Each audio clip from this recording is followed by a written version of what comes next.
Welcome to the Chef of X podcast.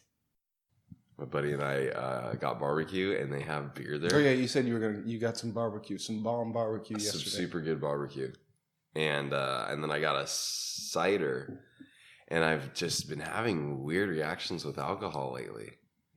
Like my body is like almost becoming, it seems like, allergic.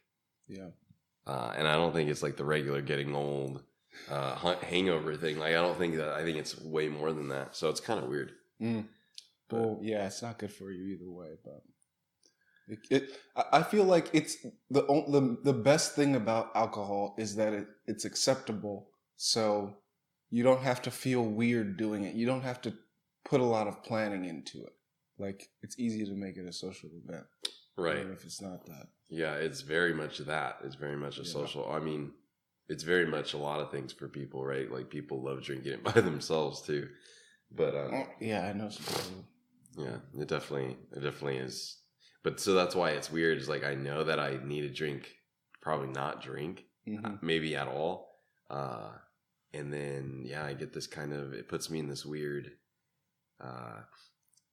mood almost. I wonder if it has to do with it being cold and like winter and tired and stuff like that too. So the last couple nights, also Amira has left, and I've been with Amira, sleeping next to Amira for like almost 2 years straight. Jeez. So she left, and like I'm not the one traveling, because if I was, I would be totally passing out like normal, you know.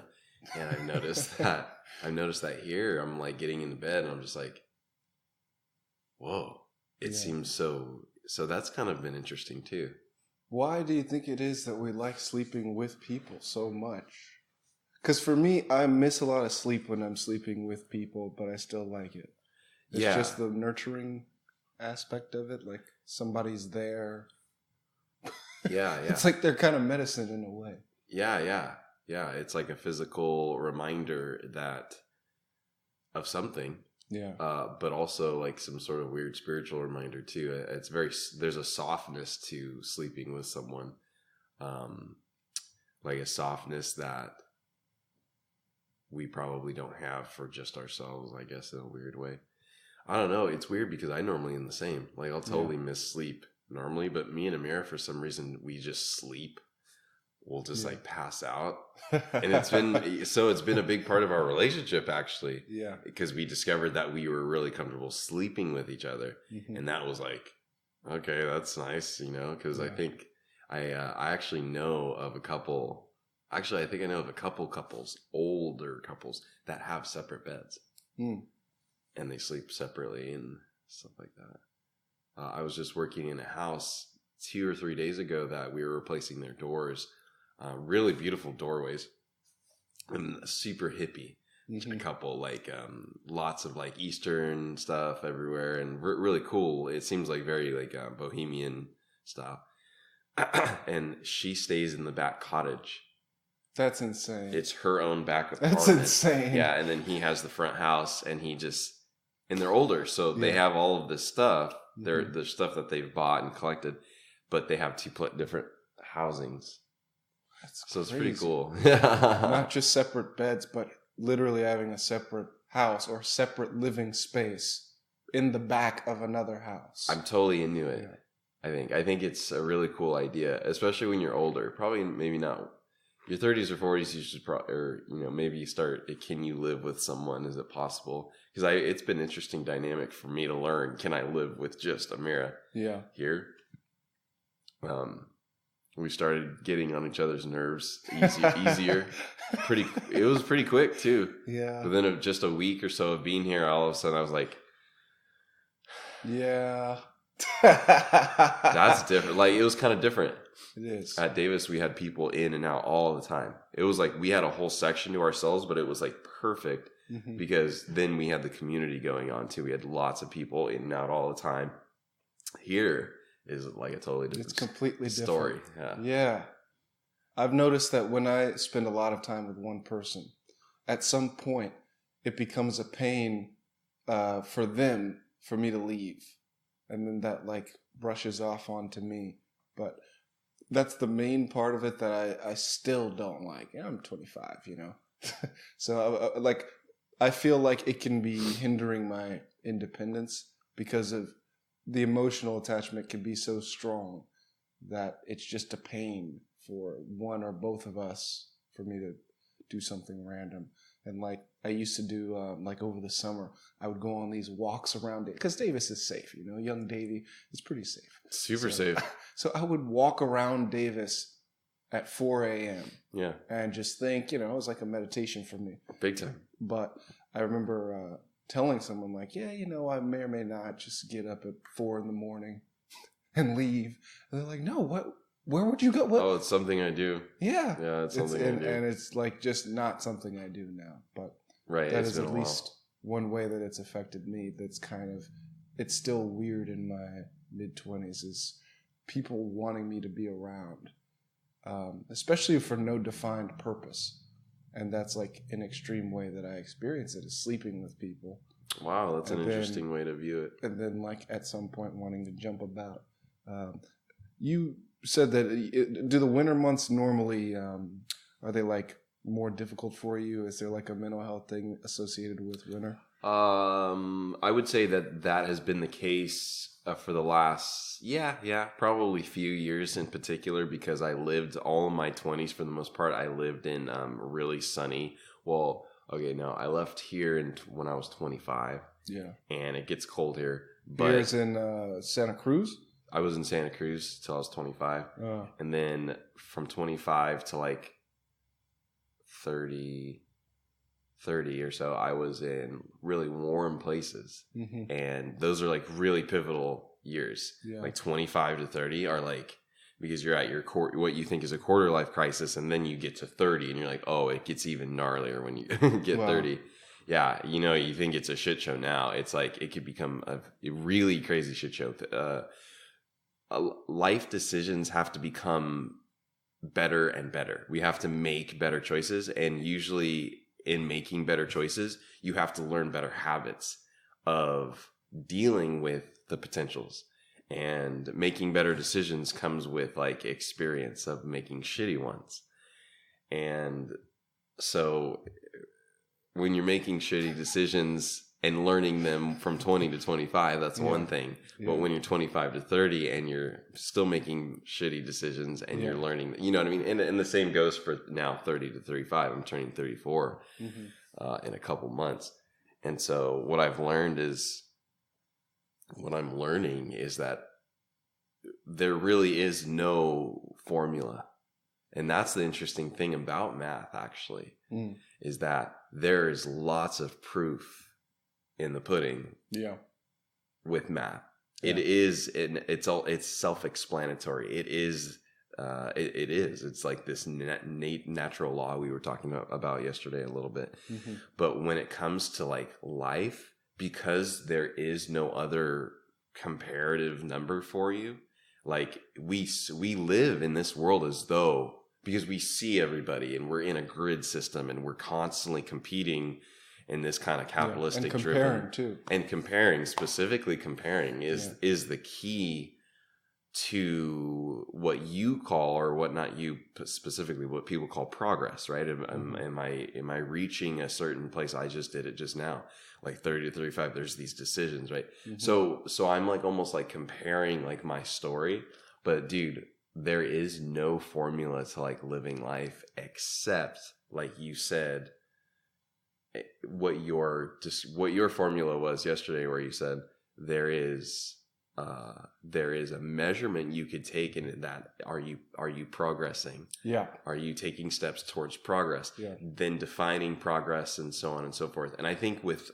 meditation and with a constant like evaluation from afar, like this kind of observing witness type of perspective, instead of owning and reacting and constantly being stressed because this is happening and this is happening, the more I've expanded, people say expanding consciousness or expanding your mind or becoming awake, you know, a woke person is... Well, woke has kind of been misused. It's being overly used, hyper overly used, like so much application. It's kind of being used to say you agree with this set of ideas which may or may not be sound ideas in the first place. So, and it's everybody else's sound ideas too, in many ways. Yeah, it's SJW, for instance, like that. Yeah, none of that's woke at all. Well, that's what I mean. It's that you agree with these stances, and not because you've thought them through, just because, or not even because they're good,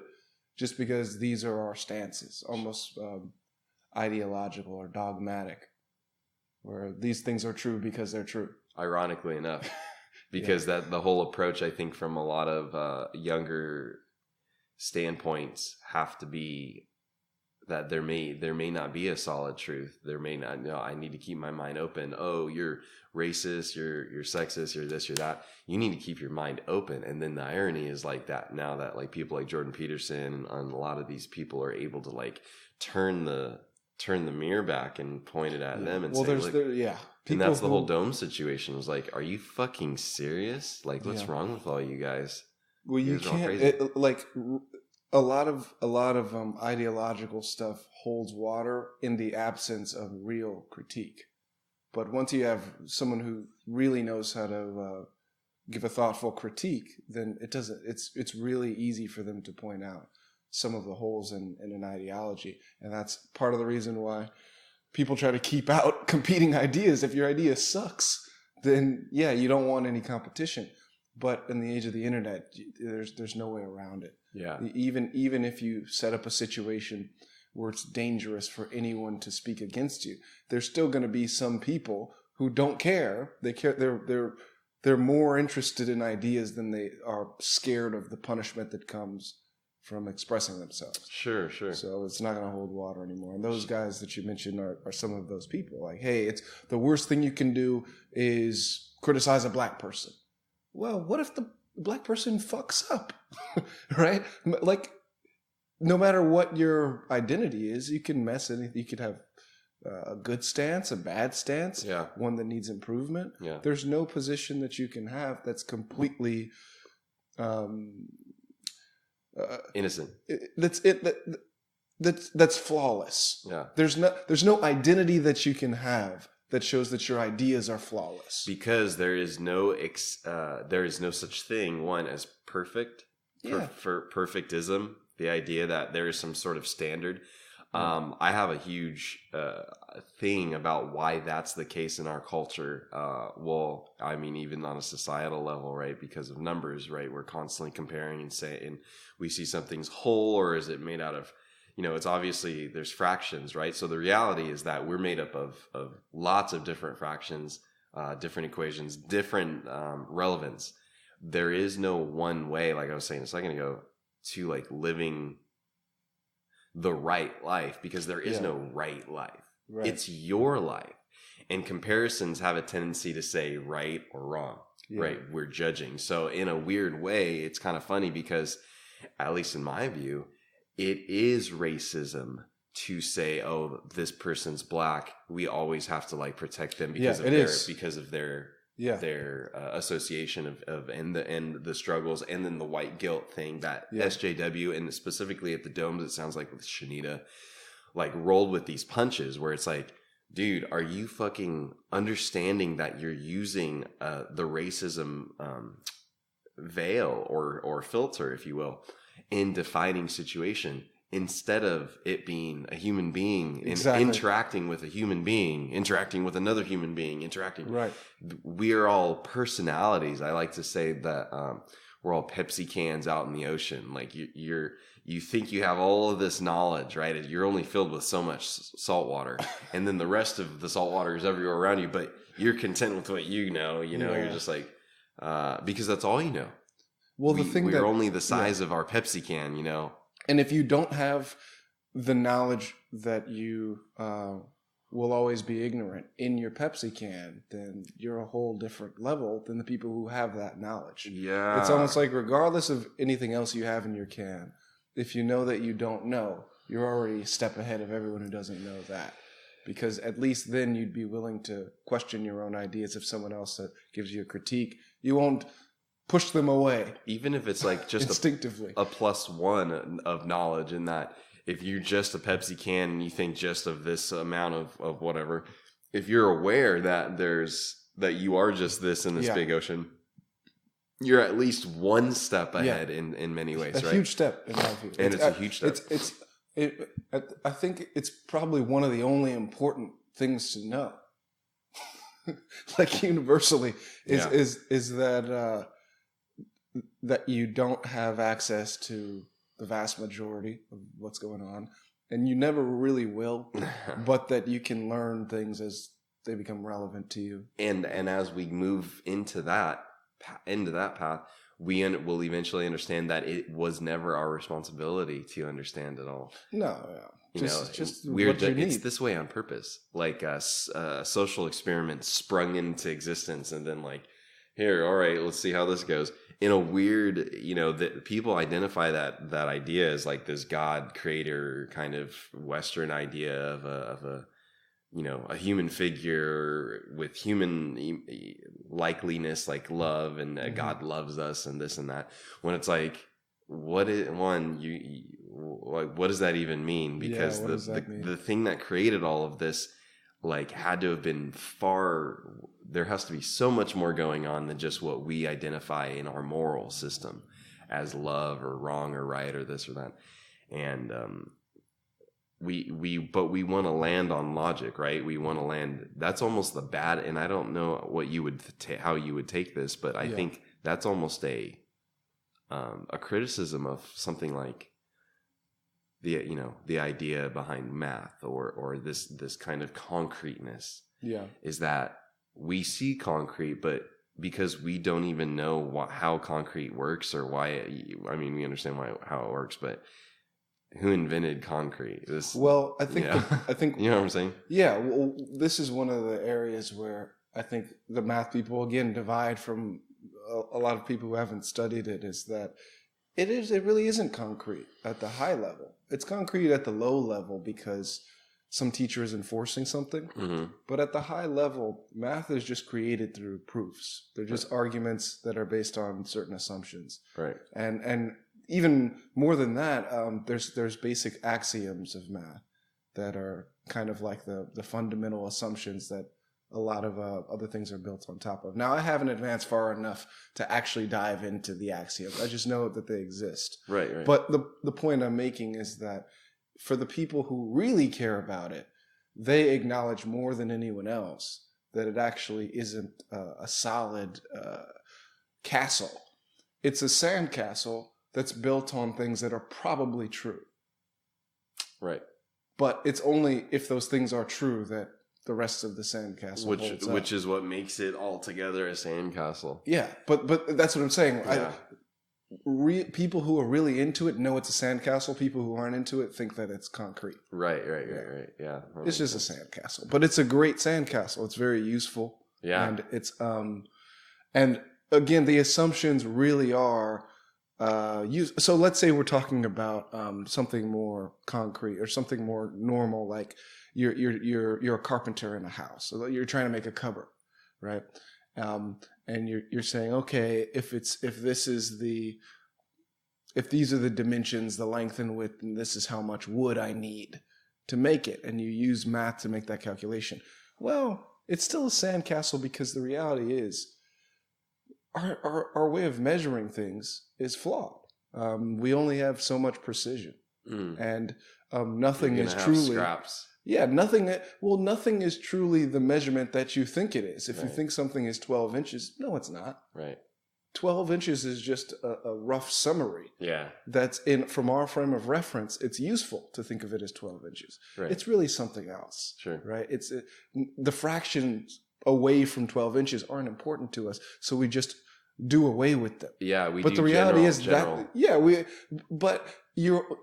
the truth is you need that amount of wood if you assume it's actually 12 inches by 3 inches. Mm-hmm. But it's not 12 inches by 3 inches. Right. But it's useful to think it is. It's also not that when it's finally set and installed in place. Once it's installed, you had to do this, you had to do that. You to added really, that's a part of the craft of being a carpenter. Is you add in these errors here and there. Yeah, you make because you know that it's not really what you thought it was. Yeah, It's you're an either estimate. correcting errors or you're like allowing for errors in many ways until you get there.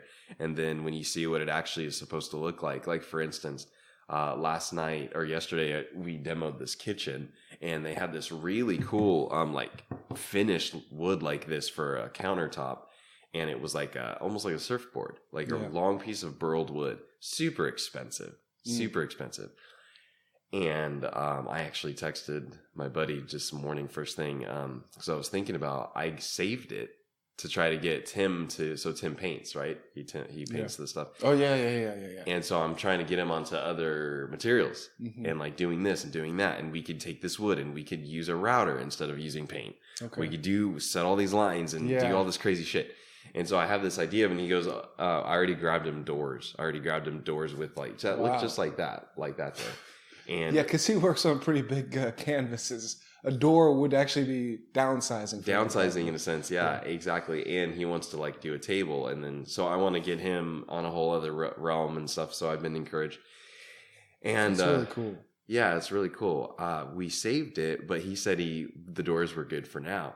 And I go, oh, fuck, I don't want to bring that thing here and then go around town asking if someone would buy it, because it is a big piece of burl wood. Some furniture place might be interested in, like, especially this one in Felton that I'm thinking of up Highway 9. But I also take on a lot. I take on a lot of different ideas of what could be good. And then my days end up getting filled up pretty good. Like yesterday, I was like nonstop. I was exhausted. You were exhausted. Yeah, I was exhausted. So when I got home and we laughed about it, because I was like, dude, I slowed down hard, dude. Yeah. I thought first thing this morning, my brain goes, all right, you have to go pick that piece of wood up. And I was like, you can't. Tim doesn't want it. You can't do anything here. You don't have the tools. You know, maybe you just gotta give it up. So we're having a guy go and pick up a couple other things to take to the dump. And it's a huge bummer because this piece of wood was going to be a math project, because it was going to be, what am I going to do with what remaining access I have? Because it was a table on literally a half wall. It was like a half wall. Let's pretend that this was up to here. And it was a bar setup. And it's cool. Wow. But I'm like, okay, if you do a table, if you do this, you do that, you get this. And so I was looking forward to the creative, like being able to like come up with all of that and experience putting together that. Yeah. But then I go, but the simple fact is that you have enough like math in your day that you have to add all of these up, and this has to come to this. Go ahead and just let this piece go. Yeah. And so it bummed me out, but I texted him. I was like, dude, I changed my mind. I'm not going to be able to deal with that. Have him take it. Yeah. So, and that's just, I just mentioned that because it's like, the reason I thought of it as a math project is because there's two big chunks taken out where it was set into another wall, like right here. So there's two big chunks that are missing, and then the rest of it is really legit. But we would have to cut and do. So it would have been extensive. That's part of what I've wanted to start doing back here in Santa Cruz, is like really establishing this as home, is being involved with my hands, things that are like very grounding. And so I was getting a little too big for my britches, though, I guess, with it. You know, I was like, oh, yeah, we'll take this and we'll make a table out of it. Yeah. And I get home last night and I'm like, oh my God, I'm exhausted. What do I have to do tomorrow? Oh, the internet's out. Oh, great, the internet's out. Da, da, da, da. You know, so it's just funny how your days kind of like, they continue. Now, this table, you were beginning to tell a story about making this table and the cabinet behind this. So you're really into the wood projects in particular. Oh yeah, I didn't make these. You didn't make them, but you. Oh, okay. Yeah, no. I actually do remember specifically what you're talking about.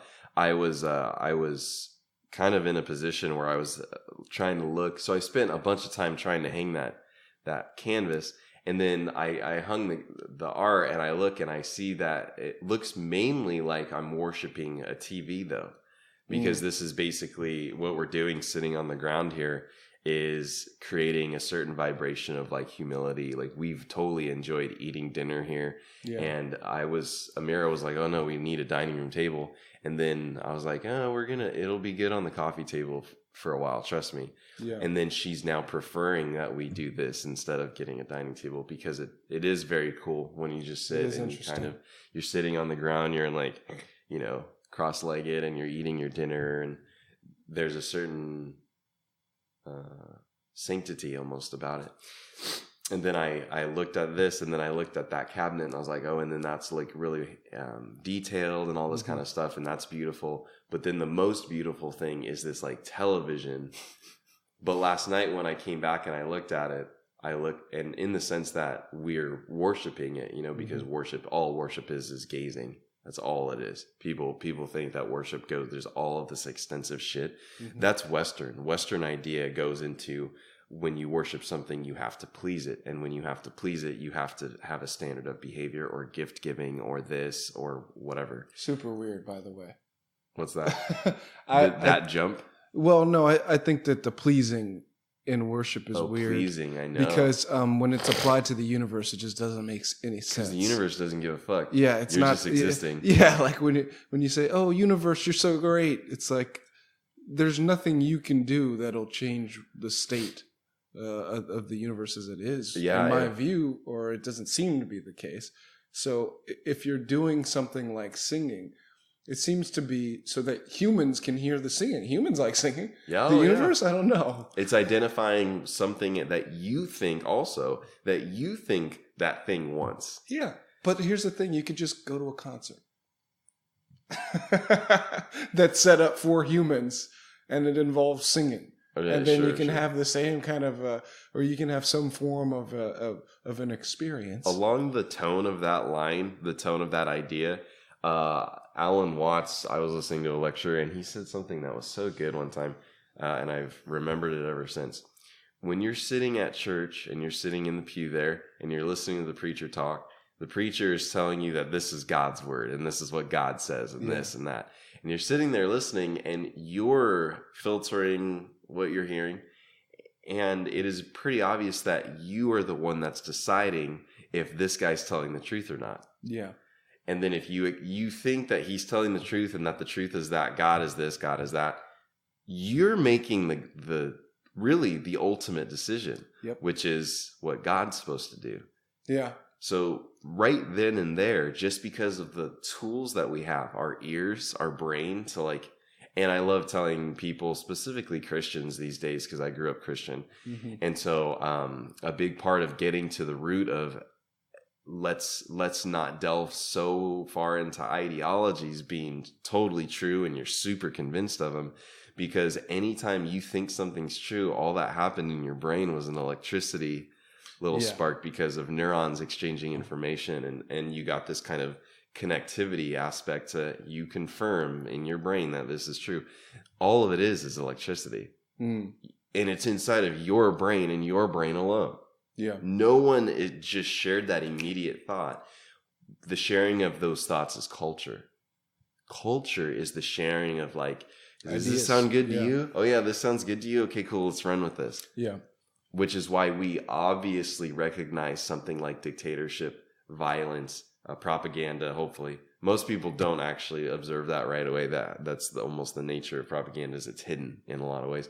But if you're observing something, you're worshiping it sort of, because you're allowing its content to begin to, for a lot of people, define things. But that's why I think it's so important to ask questions, to have the ability to be exposed to something and not immediately be convinced by it, but to give it a chance, to have some kind of a process. Conditioning. To where you could say, okay, I will consider this, but let me also actively look for areas where it doesn't make sense and ask follow-up questions. And then if it passes the test of time, then it's more likely to be true. And if it doesn't, then it's unlikely that it's true.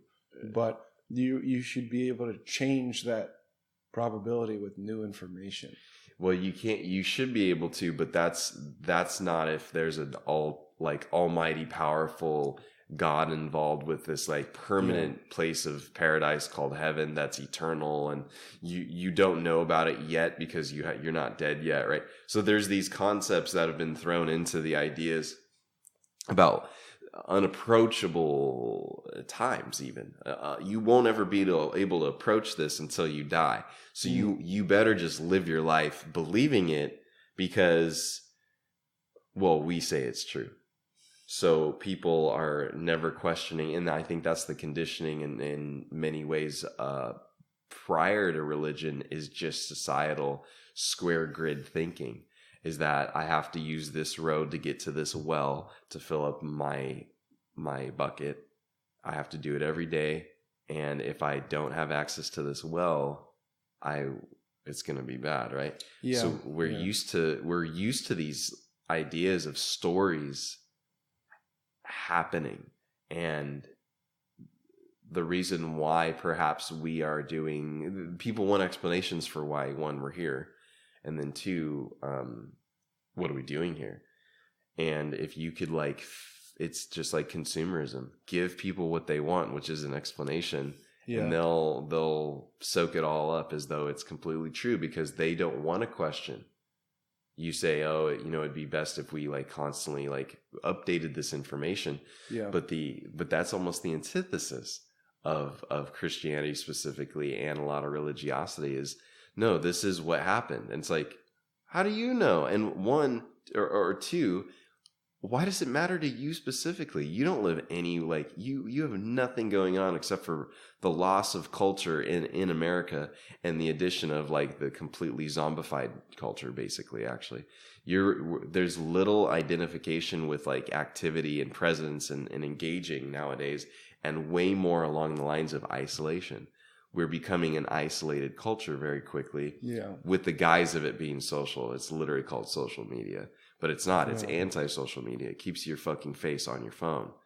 And altogether, I think we're shifting. I read an article recently that was interesting, that said religion's actually become less and less important for a lot of people because of phones. And I totally agree. I think it's, because of phones. Because of phones. Yeah. Religion will become, and just like lots of things in life, will become less important, because we're going to be so addicted to our culture, which is... This is a device that's reflective of me. Elon Musk was talking with Rogan and said, oh, we're already,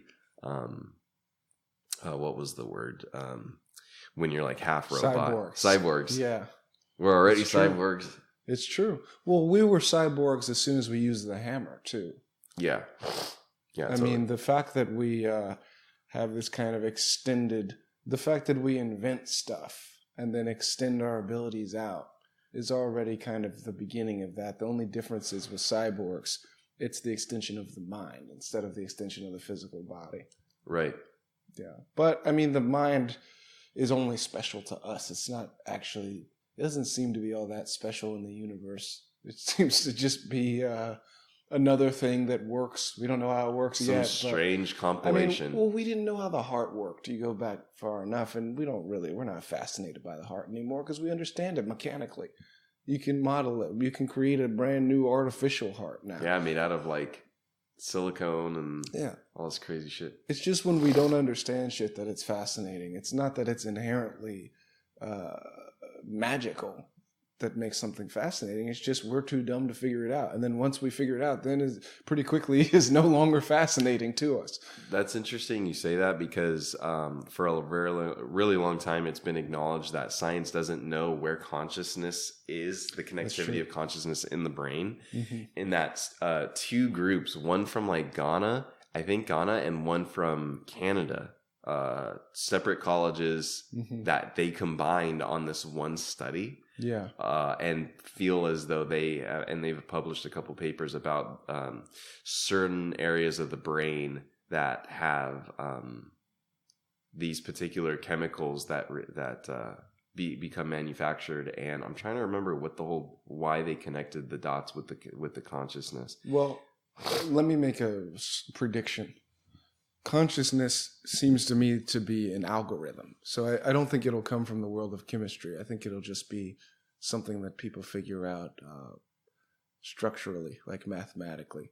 Yeah, yeah. Because if you think about it, anything that involves processing at its root is anything that involves signal processing at its root is mathematical. Right. And there's a lot of different ways you can create signals and receive them and whatnot. But the heart of signal processing is like, can you detect something? Yeah. Like one of the most fundamental things in signal processing is like, if there's can you detect the dot? So there'll be like some gray area. And if it's a clean black dot, then it's easy to detect. But the more that the dot blends in with the background, the harder it is to detect. And basic signal detection, stuff like that, is kind of like, it's a probability discussion at its base, at its root. It's not really a discussion of physics. But this is what I suspect, is that consciousness is some kind of a process through which something that is able to compute enough can also recognize itself in a number of specific ways. Which may be like an underlying, if not the obvious characteristic of consciousness. Yeah, I think that's the ability to recognize that it is functioning. Yeah, there's some sort of function, and you go, what is function? Yeah. Why am I even thinking about function? Oh, it's because I am functioning. Yeah, right. People, it's almost that I think, therefore I am aspect. Right, this idea of is this really happening or is this not happening? And Descartes says, well, I'm actively thinking, I must be at least happening. Yeah, and that's the breath of God, right? The I am is the Yahweh idea of like breath being breathed for you. That's kind of a weird transition into like Eastern thought too, is that you are being breathed. You are not in control of consciousness. In addition to not being in control of like your loss of consciousness out on this earth, right? Walking around with all the dangers and all the strange. It's strange that someone created something in a meat sack, bones in a meat sack, walking around in this really strange nervous system and electrical impulses and this, all of the connective tissues and all, whatever mind thought of all of this, and then said, and then it was first because it had the idea of consciousness. God first thought of consciousness because God is conscious, right? So that's why we relate to God in the Western ideas, is we relate to God because we recognize what we are. We must be special. It's basically based in being special, which is a huge problem. A huge problem. It's a huge problem, right?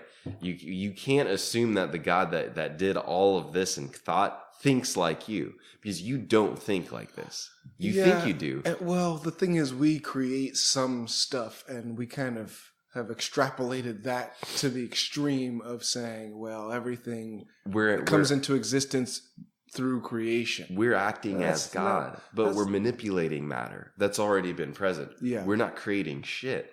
We're just manipulating things that we see, and then we think, oh, I made this. No, you didn't. You went and collected materials. Did you invent those materials? Did you bring those materials out of nowhere?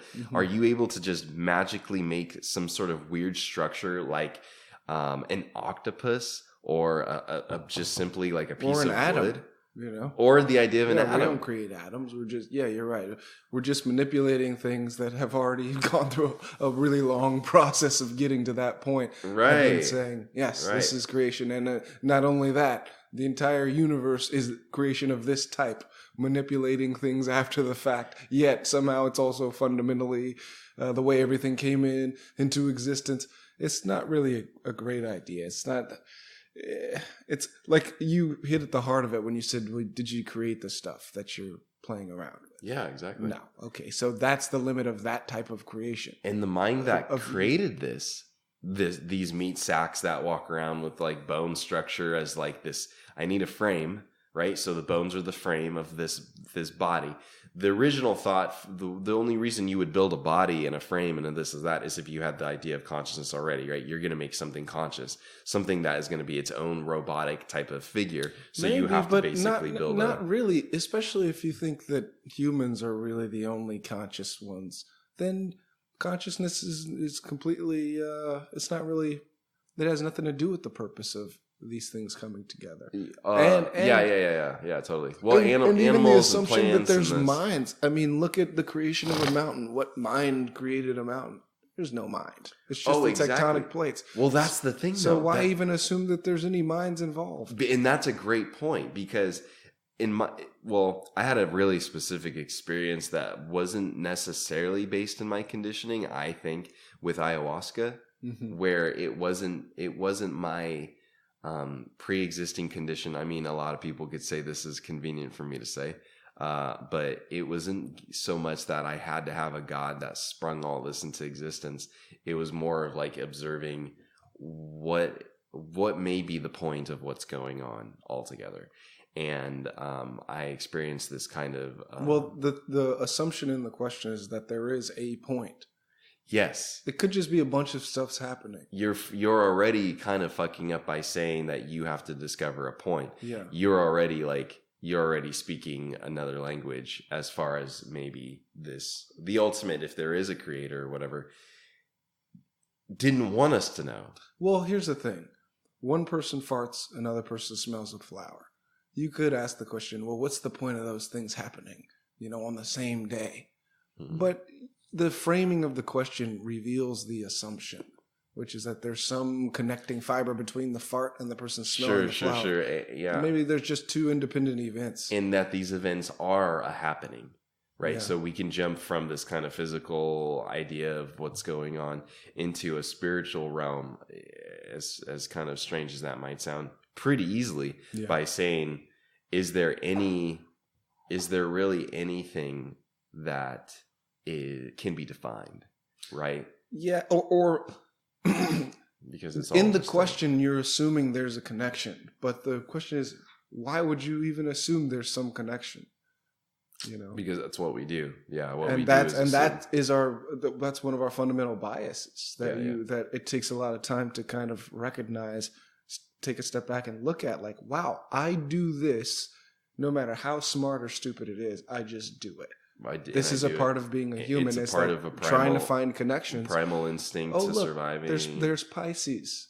Those stars are just, you know what I mean? We're just looking at the universe from a certain perspective. Yeah. We see the same stars because that's where we are in the universe. In the universe, for all of the time that people were looking at the stars, they were looking not only for direction, because it was the association of where they were, but because it was for direction, it became a symbolic figure for people. The stars would tell a story about what has happened, what will happen, all of the above. And I don't think that's actually it shouldn't be that big of a surprise if you really think about it. It's not, no. I mean, we're constantly making up stories. We have an entire Hollywood industry where you can get paid billions or something just to create stories. Yeah. That's how important it is for us as a species. It's probably the most important thing. It's invigorating. A really good story. To create a storyline. Yeah. Well, it is interesting. We want some sort of storyline. There's an author named Donald Miller who a few years ago wrote a really interesting book, and it was a spin on Christian writing.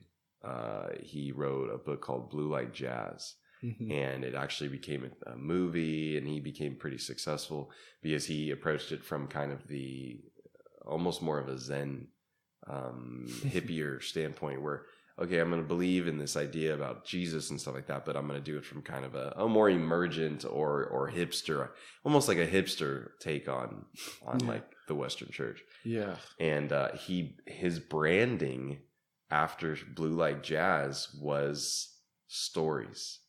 He then sold these books, but he went around and talked about storytelling.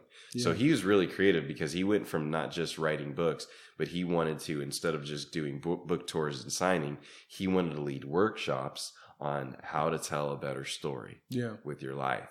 You know, and that's doing the whole God thing. And so really interesting becoming kind of familiar with that fact, because like, I think the first thing that we started talking about when we sat down was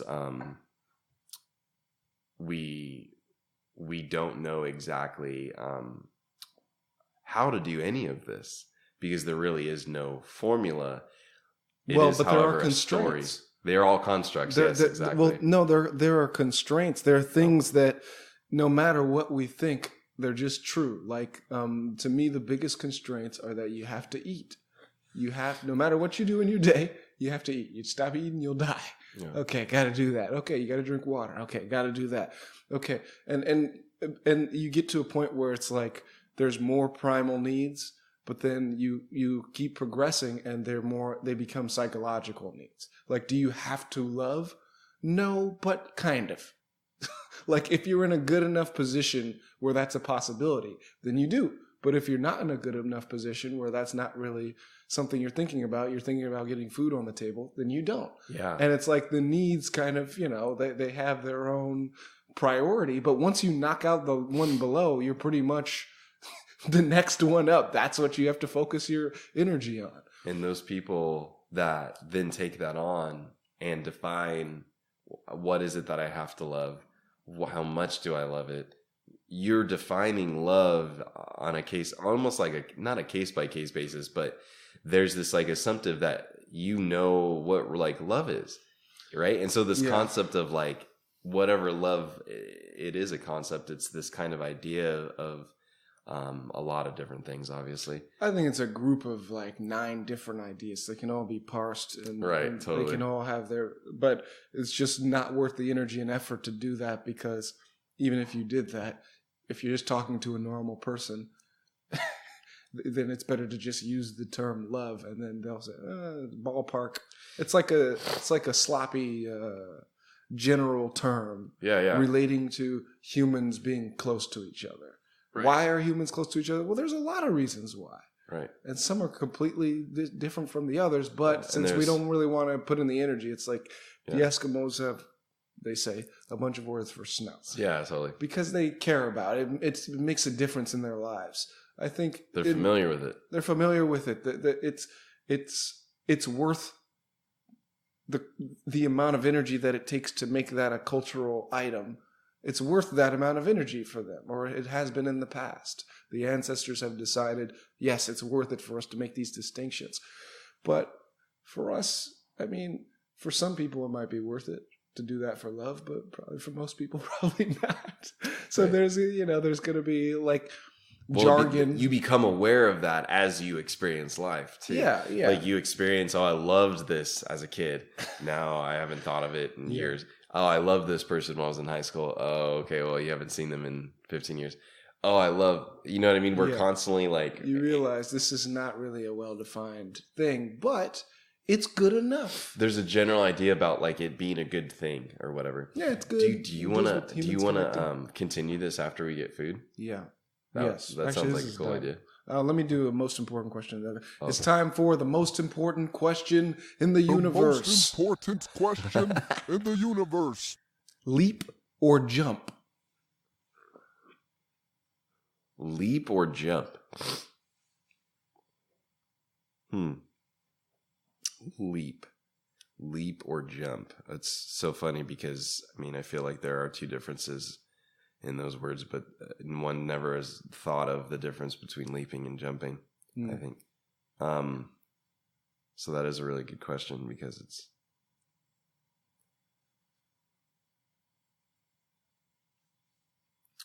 If experience has taught me anything about like what is the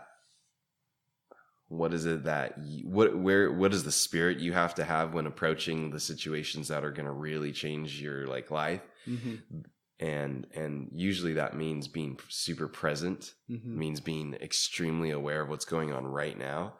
You have to, I think, jump into that situation as quickly as possible. As soon as you can get where you need to be, I think jump has a more rather than leap has a more right now kind of jump feeling. Like jump is the one that has the right now feeling because of this jump off a cliff.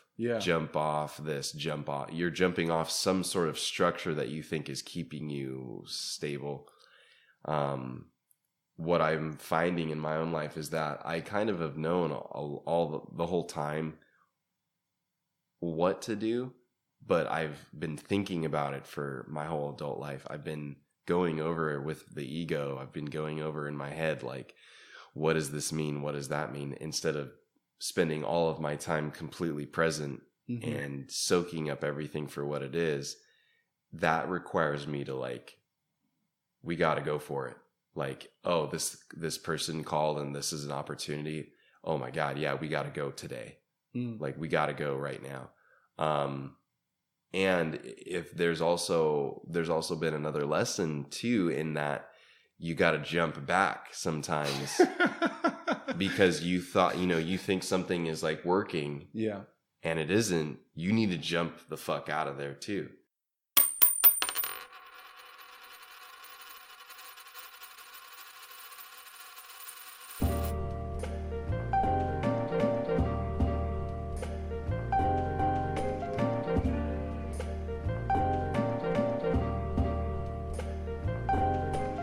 Hey, strawberry, blueberry, one berry, two berry.